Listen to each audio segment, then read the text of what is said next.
মুস্তাফিজকে নিয়ে আলোচনা হবে, কারণ আপডেটগুলো আসলে নতুন নতুন করে হচ্ছে। বাংলাদেশ ক্রিকেট বোর্ড, আমরা যারা গণমাধ্যম কর্মী এবং আপনারা যারা ভিউয়ার্স, যারা আসলে ক্রিকেটের ফ্যান, সবাইকে একটু সাসপেন্সের মধ্যে রাখাটা খুব বেশি পছন্দ করে।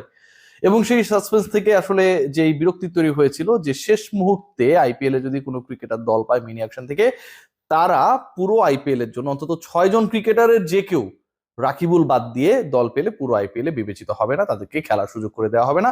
নিউজিল্যান্ডের বিপক্ষে হোয়াইট বলের যে বাংলাদেশের সিরিজ রয়েছে, সেখানটায় বাংলাদেশের আইপিএল এ দল পাওয়া ক্রিকেটার অথবা ক্রিকেটারদের এভেলেবেল থাকতে হবে।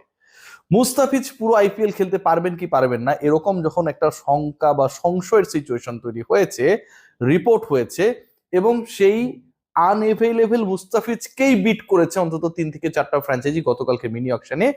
আজকে বাংলাদেশ ক্রিকেট বোর্ডের বিভিন্ন ইনস এন্ড আউটস যে ইনফোগুলো আমরা পাচ্ছি, যেগুলো লিক হয়েছে, তাতে জানা যাচ্ছে যে মুস্তাফিজুর রহমান তিনি আপকামিং আইপিএল এর পুরোটাই খেলতে পারবেন।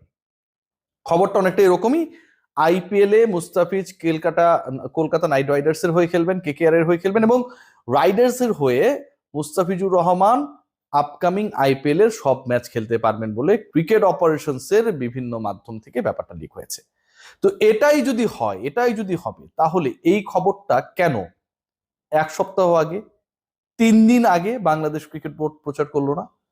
মুস্তাফিজকে যে সেটে রাখা হয়েছিল, সেট বিতে, অথবা মুস্তাফিজকে নিয়ে অন্য ফ্র্যাঞ্চাইজি যেগুলো বিট করেছিল, অথবা শেষ পর্যন্ত কলকাতা নাইট রাইডার্স তাকে যখন দলে ফেরালো তার আগ পর্যন্ত যারা কম্পিটিশনে ছিল, যদি পুরো সিজনের জন্য মুস্তাফিজ এভেলেবেল থাকতো, বাংলাদেশ ক্রিকেট বোর্ড যদি শুরুতেই সেই খবরটা জানিয়ে দিত, নিশ্চয়ই তার প্রাইসটা আরো হাই হতে পারতো, আরো আগে তিনি পিকড হতে পারতেন।